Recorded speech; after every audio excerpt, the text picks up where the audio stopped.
let's get into it. Is outsourcing right for my business? So a little bit about me first. I'm Anthony. I'm founder of Talent Asia. You go to the website or have a look at me on LinkedIn. Briefly, I've been in Asia for about 15 years, mostly China, Hong Kong, and recently in the Philippines. Started coming out of the Philippines about 4 years ago, getting into looking at the offshoring and outsourcing industry. So I've been doing that pretty much full time for the last 3.5 years. So I would have looked at about 10,000 CVs and interviewed many thousands of candidates. So that's me. And also give us a shout. Our hashtag is OutsourceTA. So what are we doing in the webinar today? Well, we're going to be looking at the background of the outsourcing industry in the Philippines. We're going to be looking at the different models for outsourcing and some of the jargon that you need to know. We'll be looking at the latest trends in outsourcing, and I think most importantly, how to build a successful team, and particularly a successful remote team in the Philippines. So, a history of outsourcing. So multinational companies have been outsourcing to the Philippines and India since the 1990s. So you've got the likes of JP Morgan, Accenture, and Telstra are also here in Cebu. So that's their offices right there. That's just next to ours. Outsourcing is no longer the domain of larger companies. Small and medium-sized enterprises are now entering the market, and there's a reason for this. And it's technology. It's all technology driven. So with the movement of software to the cloud, and as enterprises have had their systems moved to the cloud, well, then the constraint of the staff location has been removed. I mean, you can have someone doing it next to you in your office, you can have someone doing it in the office next door, or you could have someone doing it in another country. It really makes no difference where they are if the system's on the cloud. And so a history, just very briefly, of outsourcing. In the 1950s and 60s, businesses tried to do most of their functions in-house. This led to very large and unwieldy and bloated structures. In the 1980s, the first steps were taken in IT outsourcing with the likes of IBM, etc. And there's a time zero for outsourcing in the Philippines, and that's when Accenture set up their first offices in Makati in 1992. So what are some facts and figures? Well, they're pretty large. So currently the BPO industry employs 1.3 million people in the Philippines. Last year it generated USD $25 billion in revenue for the country. And these numbers are set to double by 2022. And a really important milestone was in late 2015 when the BPO sector overtook foreign remittances for the first time. So it brings in more money than any other industry into the Philippines. So what roles should you look to outsource? Well, that's a really interesting question because the type of work that's being done in the Philippines is changing. So before, most of the work was call center work, so inbound and outbound calling. But as companies have seen how successful you can have a remote team and how successful an offshore team can be, then so the nature of the roles has changed. So there's more technical, complex tasks are being done by the remote team. So things like business analysts and engineering, high-end software development. And this is meant for a lot more long-term collaboration and partnerships between clients and vendors, and we're all for that. So let's have a look at the jargon. So you've probably heard of outsourcing and offshoring. Very simply, outsourcing refers to any work that is performed by a third party versus offshoring. Now, offshoring refers to work specifically that's done in another country. You've probably also heard of BPO and KPO. BPO is the general catch-all term for any back office work that's done by a vendor. KPO captures the increasing use of highly skilled work that's done by companies, and it means knowledge process outsourcing. Again, it refers to higher end skilled processes like the engineering, software development, business analyst tasks that are now being done. Cebu. Well, Cebu is a growing and rapidly improving destination for outsourcing worldwide. So it's located in central Visayas. So if you have a look at the map there, you'll see that you've got Manila up there in the north, which is in Luzon, and Cebu down in the middle of the Philippines in central Visayas. Lovely part of the world. There are many other reasons. When I was doing work for other companies up in Luzon, when we were interviewing people, it became really clear that there was some exceptionally strong talent with really great English in Cebu, and we'll be discussing that later on about why that might be the case. So some of the reasons why you should be looking at Cebu: rapidly increasing improvement in infrastructure. So there's improvement in roads, improvement in internet, improvement in electricity across the board. There's a very large talent pool here, so it's drawing from the entire central Visayas region. We've got 138 educational institutions that are all churning out skilled talent. There's exceptionally strong English language skills. I referred to that before, and I think a lot of it comes from the fact that in Cebu they speak Cebuano. They know Tagalog, but they tend to speak a lot of English to people from outside of the Cebu area. So they're just getting much more practice and naturally speaking in English in their day-to-day environment. We've got very large multinational corporations here that are driving training infrastructure for skilled talent. And I believe that Cebu has been undermarketed. So Manila attracts the majority of attention from foreign companies. We think this is changing, and Talent Asia is really trying to help push that forward. So talking about the improvement in Cebu, a recent report by Tholan's ranked Cebu City as number 7 in the world as an outsourcing destination. We'd like to see that nudge up into the top 5.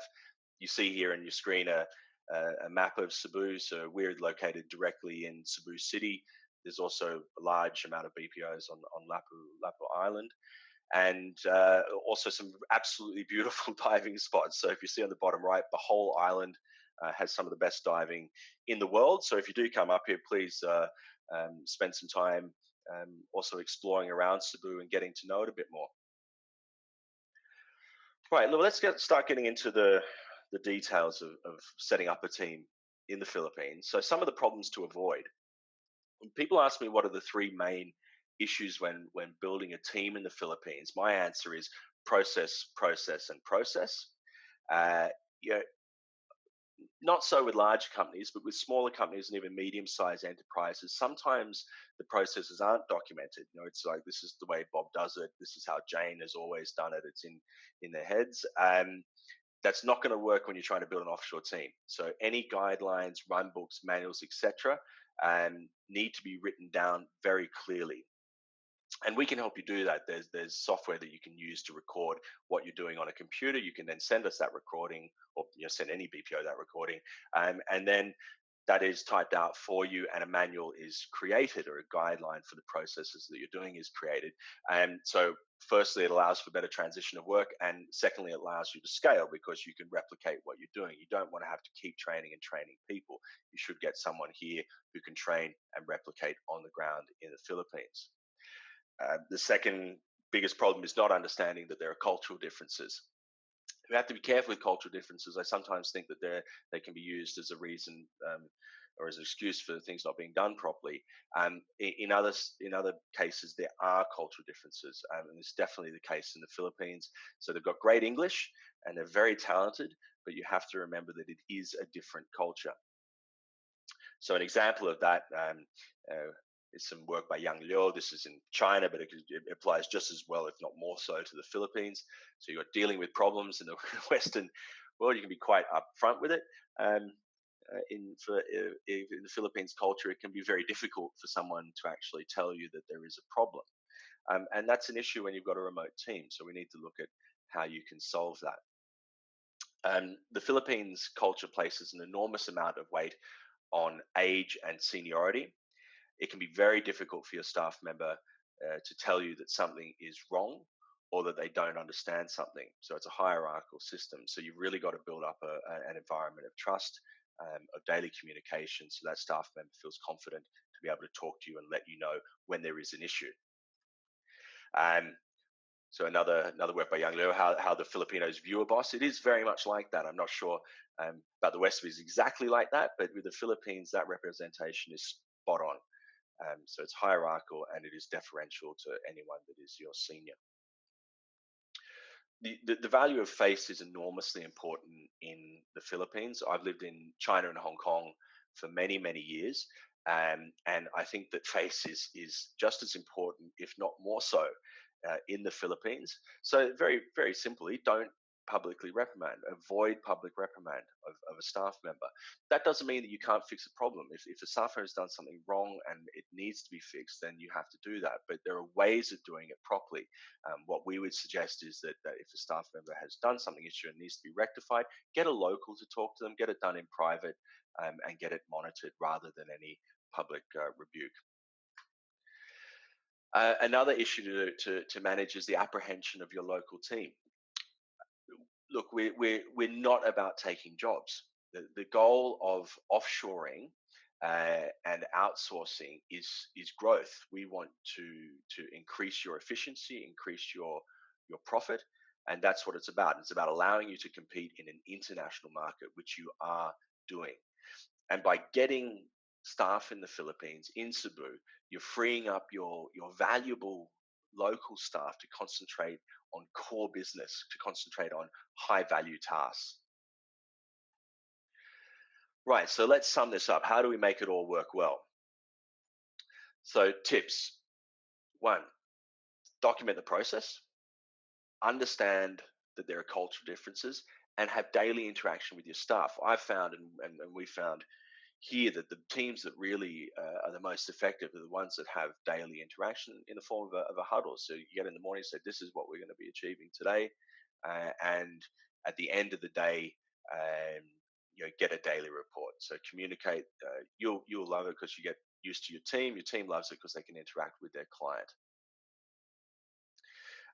Something that I've kept separate in the Philippines is about family, because this can be a difficult thing for a Western person to get their minds around. In Filipino culture, the family structure is everything.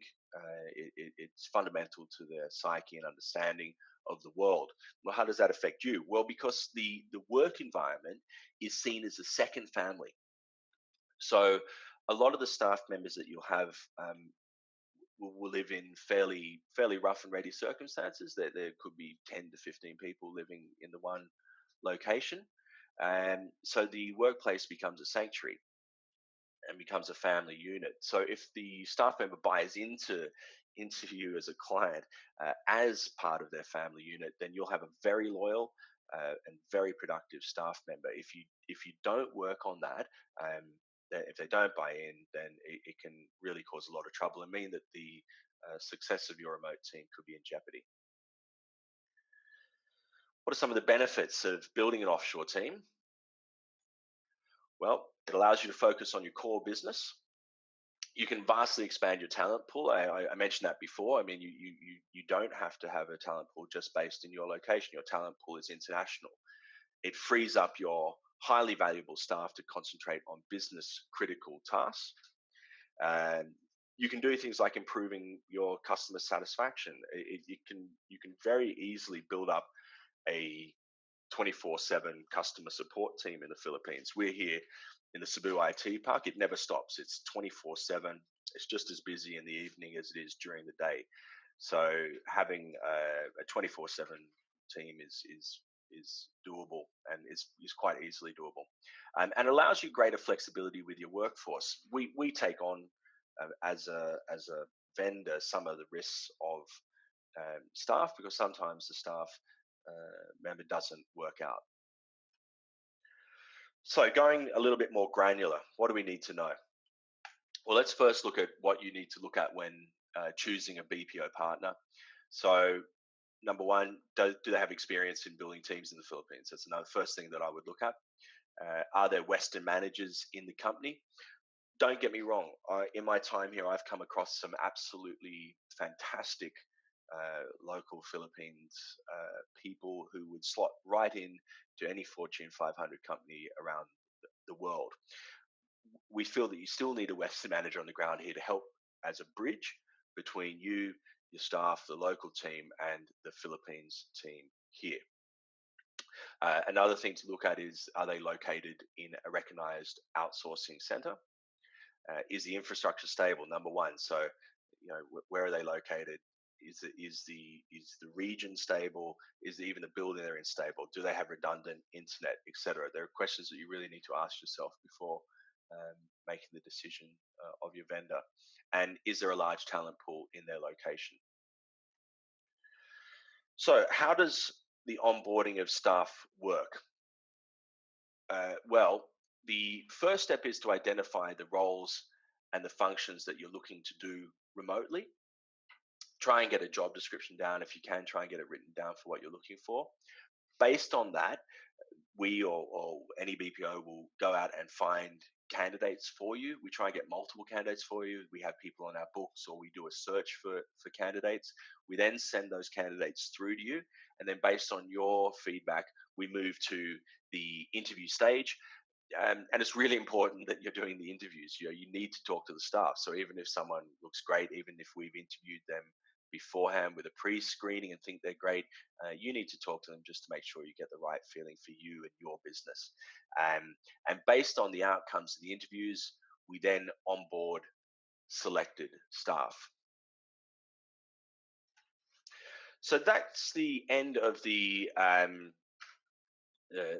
seminar. We do have a Q&A section. I'd love to hear from you. So if you have any questions, please fire them through. We'll I'll have a break for 1 minute to give you some time to write those questions down, and I'll attempt to answer them as we can. So I'll let you have a think about it, and we'll answer those questions in a minute. Pricing is an interesting one. So we've got a question on how does the pricing work. The way, I mean, it's different for different BPOs. So I can only talk about our model at Talent Asia. So what we do, we hire full-time staff. So we don't do by the hour or part-time. So it's a full-time hire. That staff member is completely dedicated to your account. So they work for you. So they're employed by us. The costing is this: we take the salary of the staff member, we add the benefits, and it's a significant part of the cost, and then we have a talent fee. The great thing about this is that you just get a cost, and that is your cost. You don't have to worry about anything else. So all of the HR management, all of the day-to-day management is taken care of, and you don't have to worry about the housing allowance, the superannuation, or whatever it is. You just get your cost, and that's how we work. It's a set fee that lowers as your team gets bigger. So yeah, we try and make it as easy as for you as we can possibly. So the great thing is that you just get a dedicated staff member. You don't have to worry about all of the other nonsense that goes into running an HR. You just get a productive staff member. The staff member loves it too, because they can just get down and work as hard as they can for their client. So I just want to say many thanks again for listening in to this webinar. Give us a shout out at Outsource TA. And we've got references for you, so they're provided there, and we'll be putting up this webinar on YouTube so that you can go back to it at another stage. Look, we know that getting a team in remotely in anywhere in the Philippines or wherever it is you choose is a really big step, and there's no quick sell in this industry. We're not about quick sell or anything like that. We're about building long-term relationships. We're committed to that long-term relationship, and we want to grow as you grow. So we're happy to explore with you if you want to get in touch with me to look at how we can help you build that remote team and help you and your business grow. We've we've established teams for companies around the world. We believe fundamentally that a key part of the success is having the best work experience for your staff, and we work really hard to achieve that. And our end goal is that your Philippine team goes above and beyond your expectations. That's what we want for all of our clients, and it's what we want for everyone that chooses to build a remote team, whether it's with us or with anyone else. So, again, thank you very much for listening in, and we look forward to hearing from you again.